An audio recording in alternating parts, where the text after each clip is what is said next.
Episode 2 की शुरुआत में ड्रिंक्स के बॉटल्स और ग्लासेस टेबल पे पड़े हुए दिखाया जाता है और दिखाया जाता है जी हो जुन शर्टलेस होके सो रहा होता है। उसे कोया के जगाने लगता है। वो उठ के देखता है तो वो सेक्रेटरी यून होते हैं और चौंक जाता है। सेक्रेटरी यून कहते हैं, मुझे लगता है कि आपने बहुत मजेदार रात बिताई छोटे मालिक। और किसी को रूम की तरफ आता हुआ दिखाया जाता है। जी हो जुन उठ के अपने शर्ट को खोजने लगता है जो सामने ही होता है, लेकिन उसे नहीं मिलता। तब तक वो पर्सन रूम में आ जाते हैं और वो जी हो जुन के डैड होते हैं। वो आते ही गोल्फ स्टिक से अपने बेटे को पीटने लगते हैं। फिर वो कुछ फोटोज दिखाते हैं और पूछते हैं, ये कितनी बार हुआ है? क्या मैंने तुमसे नहीं कहा था सेलिब्रिटीज के साथ डेट करना बंद कर देने के लिए? अगर जर्नलिस्ट को इसकी भनक लग गई तो अंतहीन परेशानी होगी। कितनी बार बोला मैंने तुमको ये? जी हो जुन कहता है, ऐसा नहीं है डैड, मैंने कुछ भी नहीं किया था, वो आए थे। उसका डैड कहते हैं, चुप करो बेवकूफ लड़का, तुम हमेशा बहस करते हो, तुम इन सब को नहीं जानते? जी हो जुन कहता है, ऑफ कोर्स मैं जानता हूँ, वो एक एक्ट्रेस है जिसका नाम है हानजुआ। उसका डैड पूछते हैं, तुम्हारे पास दिमाग भी है? तुमने जिनसंग ग्रुप के कमर्शियल मॉडल के साथ डेट क्यों किया? उनके लिए पैसा कौन बनाता है? क्या होता अगर जर्नलिस्ट को इसके बारे में पता चल जाता तो? और दिखाया जाता है न्यूज में ऑलरेडी बहुत सारी बातें आ गई है, जैसे हानजुआ और जी हो जुन डेट कर रहे हैं, वो लोग शादी कब करेंगे, जी हो जुन कॉम्पिटिटर्स के ब्रांड रिप्रेजेंटेटिव के साथ डेट कर रहा है, वगैरह वगैरह। जी हो जुन के डैड सेक्रेटरी यून से उस पब्लिशर का नाम पूछते हैं। सेक्रेटरी यून उसका नाम बताते हैं। जी हो जुन का डैड जी हो जुन से पूछते हैं, मुझे कितने दिनों तक ये सब कुछ क्लीन करना पड़ेगा? देखो इधर, क्या तुम्हें लगता है कि तुम इस तरह जी रहे हो क्योंकि तुम टैलेंटेड हो? जी हो जुन कहता है, हाँ मुझे लगता है, मैं आपसे लंबा हूँ, मेरा कद भी चौड़ा है, मेरा चेहरा भी काफी आकर्षक है। ये ऐसा है जैसे मेरे चेहरे पर लिखा हुआ है कि मैं मिलियनियर का बेटा हूँ। मैं पॉपुलर कैसे नहीं होता? लेकिन वो ये सब कुछ नहीं कहता, सिर्फ कहता है मैं नहीं हूँ। उसका डैड कहते हैं, मैं तुमको लास्ट चांस दूंगा। जी हो जुन पूछता है, क्या लास्ट चांस? डैड आप ऐसी डरावनी बातें क्यों बोल रहे हैं? लैम्प का जिनी भी 3 इच्छाएं पूरी करता है। फिर कहता है, वेल आप जिनी नहीं है। उसका डैड कहते हैं, मेरी 2 शर्तें हैं। पहला, तुम्हारे सब कार्ड्स रिटर्न कर दो और 2 सालों तक अपने हिसाब से जिंदगी जियो।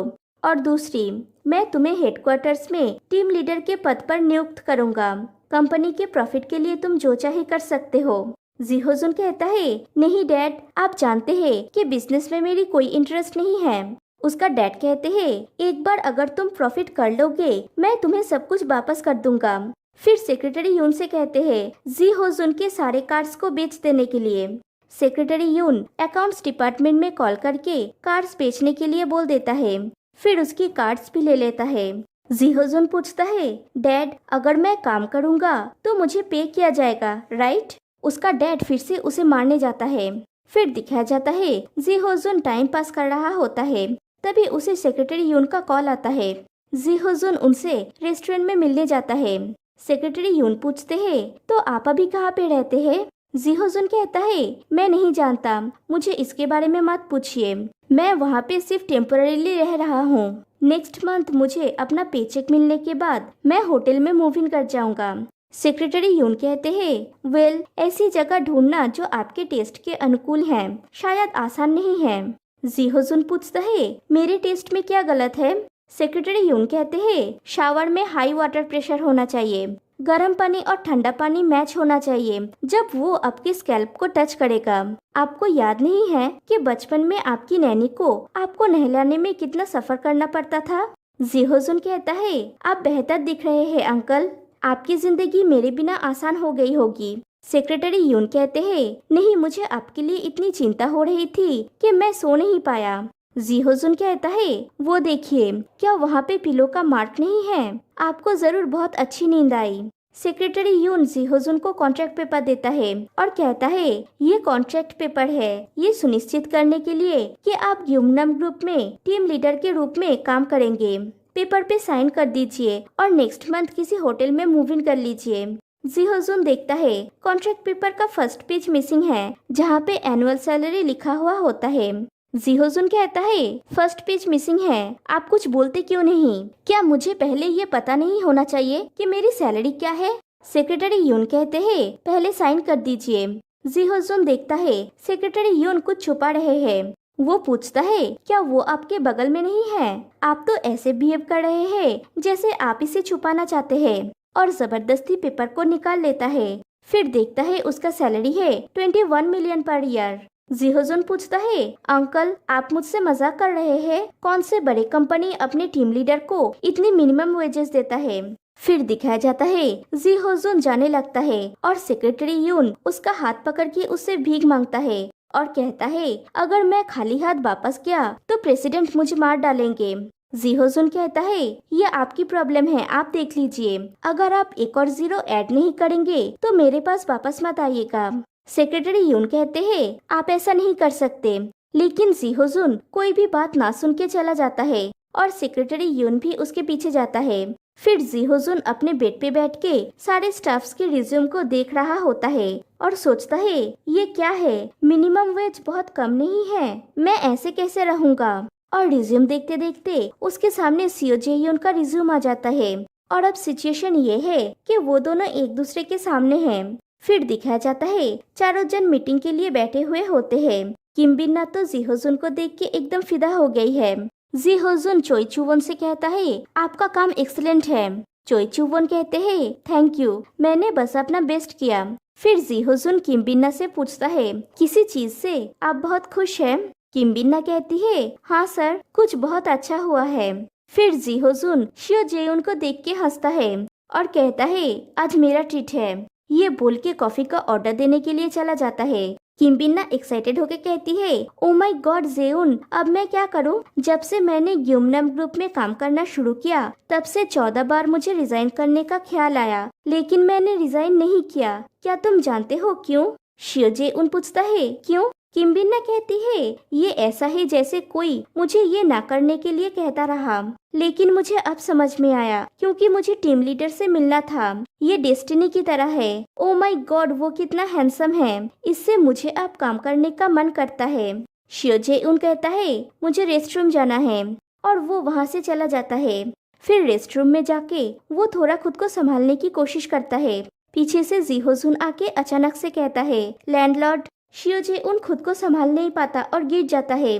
जी होजुन हंसता है और कहता है तुम्हें शायद और भी पैरों की एक्सरसाइज की जरूरत है। शियो जेयुन चुप रहता है तो जी होजुन पूछता है क्या तुम्हारे पास कुछ है कहने के लिए? शियो जेउन पूछता है क्या है ये, तुम यहाँ पे क्यों हो? जी होजुन कहता है सिर्फ तुम नहीं, टीम लीडर कहो। शियो जेउन कहता है ओके टीम लीडर। जी होजुन कहता है तुमने इजीली मुझे टीम लीडर कहा तो मैं तुम्हारे क्वेश्चन का आंसर दूंगा। मैं काम कर रहा हूँ इसीलिए मैं यहाँ पे हूँ। शियो जेयुन कहता है अभी मुझे कुछ समझ में नहीं आ रहा है, प्लीज क्या तुम एक्सप्लेन करोगे? ये इस तरह कैसे हो सकता है? जी होजुन कहता है मैं कहाँ से शुरू करूँ? शियो जेउन पूछता है या फिर तुम पहले से ही जानते थे कि मैं यहाँ पे काम करता हूँ? जी होजुन हाँ कहता है। शियो जेउन पूछता है कब से, क्या तुम्हारी जगह की तलाश करने से पहले से? जी होजुन कहता है नहीं, करीब 12 घंटा पहले से। मैंने इसे कल देखा, मतलब तुम्हारा प्रोफाइल, उससे पहले मैं नहीं जानता था। शियो जेउन कहता है मतलब तुम बोल रहे हो कि ये सच में एक कोइंसिडेंस है? जी होजुन कहता है ऐसा ही कुछ। शियो जेउन कहता है 1 मिनट रुको, अगर तुम्हें ये 12 घंटा पहले पता चला था तो तुम्हें मुझे पहले ही बोलना चाहिए था, आज सुबह को। जी होजुन कहता है मैंने कहा था। और फ्लैशबैक में दिखाया जाता है जब शियो जेउन ऑफिस के लिए निकल रहा होता है तब जी होजुन पूछता है लैंडलॉर्ड तुम कहाँ जा रहे हो? मैं भी जाऊंगा, मैं तुम्हें ड्रॉप कर दूंगा। शियो जेउन कोई जवाब नहीं देता तो जी होजुन पूछता है तुम मुझे इस तरह से क्यों देख रहे हो? मैंने कहा मैं तुम्हें ड्रॉप कर दूंगा, लेकिन शियो जेउन कुछ भी ना कह के वहाँ से चला जाता है। कहानी प्रेजेंट में आती है। जी होजुन कहता है मैं तुम्हें तब ये बोलने वाला था, ये अलग बात है, लेकिन शियो जेउन तुम इतने बुरे भी नहीं हो। शियो जेउन पूछता है तुम्हारा मतलब क्या है? जी होजुन कहता है तुमने एक ऑनलाइन यूनिवर्सिटी से ग्रेजुएशन की और सिर्फ अपने टैलेंट के दम पर एक बड़ी कंपनी में जॉब पाया, टॉप यूनिवर्सिटीज के ग्रेजुएट्स को हरा के। और तुम कोई भी डिपार्टमेंट पे नहीं बल्कि मार्केटिंग डिपार्टमेंट में हो, तुम नंबर 1 हो। शियो जेउन कहता है मैं इन सब बातों को सुनने के मूड में नहीं हूँ। जी होजुन पूछता है ऐसा क्या, क्योंकि तुम्हारे टैलेंट को तुम्हारे नए टीम लीडर ने दिखाया? तुम्हारा चेहरा कह रहा है कि तुम इस टैलेंट को बाहर निकालने की कोशिश कर रहे हो, लेकिन तुम्हारा प्लान गलत हो गया। क्या मैंने सही गेस किया? कल मैंने तुम्हारे प्रोफाइल में कुछ मजेदार देखा। परमानेंट एम्प्लॉय बनने के लिए तुम्हारा सिर्फ एक ही मूल्यांकन बाकी है, लेकिन वो मूल्यांकन मुझे 3 महीने में ये करना है। शियोजे-उन पूछता है, क्या तुम मुझे धमका रहे हो? जी होजुन शियोजे-यून के कान के पास जाके कहता है, मेरे भी अपने कारण है सरवाइव करने के लिए। तो अगर तुम चाहते हो कि दोनों साथ में सरवाइव करे, तो ज्यादा मकान मालिक की तरह बिहेव मत करना, ओके? और वो वहाँ से चला जाता है। फिर दिखाया जाता है शियोजे-यून अपने डेस्क में बैठ के फिर से होचियोल को कॉल करता है, लेकिन कॉल अनरीचेबल कहता है। फिर जी होजुन जब घर पहुंचता है तो देखता है उसकी पार्किंग लॉट में दूसरी कार खड़ी है। जी होजुन कहता है, यहाँ के लोग कितने लापरवाह है और उनमें कोई डिसिप्लिन नहीं है, मैं पागल हो रहा हूँ। फिर उस गाड़ी में से नंबर देख के कॉल करता है और कहता है, मैं पार्किंग लॉट से कॉल कर रहा हूँ। दूसरे साइड का व्यक्ति कहता है, मुझे 5 मिनट दीजिए। फिर वो पर्सन आके अपना गाड़ी हटा लेता है और जी होजुन अपना गाड़ी पार्क करता है। वो पर्सन जी होजुन का कार देख के कहता है, ये तो लिमिटेड एडिशन है, कोरिया में ये कार सिर्फ 10 है ना? जी होजुन पूछता है, तुम क्या कर रहे हो? वो पर्सन पूछता है, क्या तुमने अभी अभी मूव इन किया है? जी होजुन पूछता है, तो क्या? वो पर्सन पूछता है, कौन सा रूम? मैं रूम नंबर 303 में रहता हूँ, ये रहा मेरा बिजनेस कार्ड। जी होजुन कार्ड को लेता है और उसे याद आता है कि उसका फोटो उसने शियोजे-यून के साथ देखा था। वो पर्सन पूछता है, तुम कितने साल के हो? मैं 27 साल का। जी होजुन कहता है, मैं बड़ा हूँ। वो पर्सन कहता है, तो मुझे तुम्हें बिग ब्रदर कहना चाहिए। तो बिग ब्रदर, हम अब नेबर्स हैं, कभी ड्रिंक पे चलते हैं। मेरे आसपास कोई दोस्त नहीं है, मेरा ट्रीट है और मैंने इंटेंशनली आपका टाइम बर्बाद नहीं किया। और एक बैग उठा के कहता है, ये इम्पोर्टेड चॉकलेट है, और उसे वो बैग देता है। जी होजुन उसमें से एक पैकेट निकाल के देखता है, वैसा ही पैकेट जैसा शियोजे-यून के घर पे था। वो पर्सन कहता है, ये हमारे कंपनी का स्मारक है, और बकबक किए जा रहा होता है। तभी उसे कॉल आता है और वो वहाँ से चला जाता है। फिर जी होजुन को भी कॉल आता है और वो शियोजे-यून का होता है। शियोजे-यून पूछता है, कहाँ हो तुम?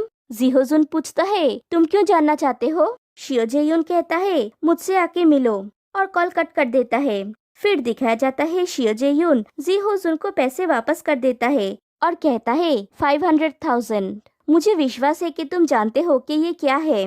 जी होजुन उन पैसों को लेके उनमें से 300,000 उन निकाल के टेबल पे रखता है और कहता है, एग्जैक्ट अमाउंट। शियोजे-उन पूछता है, तुम क्या कर रहे हो? जी होजुन कहता है, तुमने कहा था कि तुम्हारा रेंट है 300,000। शियोजे-उन कहता है, मिस्टर। जी होजुन कहता है, सिर्फ मिस्टर नहीं, टीम लीडर। शियोजे-उन कहता है, ओके टीम लीडर, मैंने इसके बारे में सोचा, मुझे नहीं लगता कि ये सही है, और फिर से पैसे वापस कर देता है। जी होजुन कहता है, तुम सच में लोगों को खुद को दोहराना पसंद करते हो, और पैसे वापस कर देता है और कहता है, मैंने ये क्लियर कर दिया था कि मैं यहाँ पे रहूंगा। शियोजे-उन पूछता है, क्या तुम मुझसे मजाक कर रहे हो? जी होजुन कहता है, मैं तो बहुत सीरियस हूँ, अगर तुम ये नहीं चाहते तो मुझे कन्विंस करने की कोशिश करो। शियोजे-यून कहता है, मुझे पूरा दिन तुम्हारा चेहरा ऑफिस में देखना होगा। क्या तुम्हें लगता है कि एक दूसरे को घर में भी देखना एक अच्छा आइडिया है? तुम्हें लगता है कि मैं 24/7 काम करूंगा और मेरा पर्सनल लाइफ नहीं होगा? जी होजुन पूछता है, मेरे चेहरे के साथ क्या हुआ? मैं तो बहुत हैंडसम हूँ। क्या तुमने कभी भी मेरे जैसे हैंडसम किसी को देखा है? अगर तुम्हें कोई मिल जाए तो मेरे पास लाना। और तुम्हारा पर्सनल लाइफ नहीं है? मेरा भी नहीं है। अगर ये बात है तो हमें। शियोजे-उन कहता है, बहुत हुआ, जाओ और कहीं पे जाके रहो, यहाँ पे रेंट के लिए बहुत सारे अपार्टमेंट्स है। जी होजुन कहता है, लेकिन मैं नहीं जाना चाहता। शियोजे-उन पूछता है, क्यों, क्या कारण है? जी होजुन कहता है, मैंने बहुत बार तुमको कारण बताया है। शियोजे-उन कहता है, मैंने तुम्हारे पैसे वापस कर दिए हैं। मैं तुम्हें मिस्टर नहीं कहूँगा। मैंने वो सब कुछ किया जो तुमने कहा, टीम लीडर। मैंने तुम्हारे 500,000 रिटर्न कर दिया, या फिर तुम 1 मिलियन चाहते हो? क्या तुम इसका इंतजार कर रहे थे? जी होजुन कहता है, तुम्हें लगता है कि मैं उस मैल की तरह हूँ जो इतनी सी पैसे के लिए अपने लाइफ को दाव पे लगा दे? अगर तुम इससे खुश नहीं हो तो छोड़ दो। शियोजे-उन पूछता है, छोड़ दूं? तुम ये इसलिए बोल रहे हो क्योंकि ये तुम्हारे काम के बारे में नहीं है, राइट? जी होजुन कहता है अपने लॉजिक स्किल का इस्तेमाल करो, यहाँ पे बहुत सारे कंपनीज है, तुमने इस कंपनी में रहने का फैसला क्यों कर लिया? शियोजे उन कहता है क्योंकि यहाँ का एनुअल इनकम कोरिया में सबसे बेस्ट है। न्यूयॉर्क टाइम्स के हिसाब से बेस्ट कंपनीज में इसका रैंक 71st है। यहाँ पे बहुत कुछ है सीखने को और ये लोग बहुत अच्छा पे करते हैं, मुझे यहाँ पे रहना होगा। जी होजुन कहता है मैं तुमसे यही बोल रहा हूँ, तुम सिर्फ 71st से क्यों सेटिस्फाई हो? अब्रॉड में जाओ, और भी 70 कंपनीज तुम्हारा इंतजार कर रहा है, मैं तुम्हारे लिए इस घर का ख्याल रखूंगा। शियोजे उन हंसता है और पूछता है तुमने सच में नहीं सुना? जी होजुन कहता है ओह इतना साहस, तुमने अपने टीम लीडर के ऊपर चिल्लाया, तुम सिर्फ एक एम्प्लॉय हो, इसलिए मैं बोल रहा हूँ यहाँ पे प्रॉब्लम है। शियोजे उन पूछता है और तुम्हारा क्या? मकान मालिक तुम्हें निकाल रहा है लेकिन तुम जा नहीं रहे हो। जी होजुन कहता है तुम मेरा अपमान कर रहे हो। शियोजे उन कहता है टीम लीडर तुम अपने पावर का गलत इस्तेमाल कर रहे हो। जी होजुन कहता है जब हम यहाँ तक पहुँच गए हैं, क्या मैं कठोर हो सकता हूँ? क्या मैंने तुमसे ये नहीं कहा था कि मुझे यहाँ पे रह के सरवाइव करना पड़ेगा? हालांकि तुम मकान मालिक हो, जब तक मैं न्यू बिजनेस प्लानिंग टीम का लीडर हूँ तुम मेरा अपमान नहीं कर सकते। तुम्हारे अंदर के पावर को वहीं पे रखो, 1 महीने के बाद भी अगर तुम हमारे टीम में रहे, मैं तुम्हें बिना कोई शर्तों के परमानेंट एम्प्लॉय के लिए कंसिडर करूँगा। शियोजे उन पूछता है क्या कहा तुमने? और यहीं पे एपिसोड 2 एंड हो जाती है। तो फिर मिलते हैं गाइस नेक्स्ट वीडियो में, तब तक के लिए बाय बाय।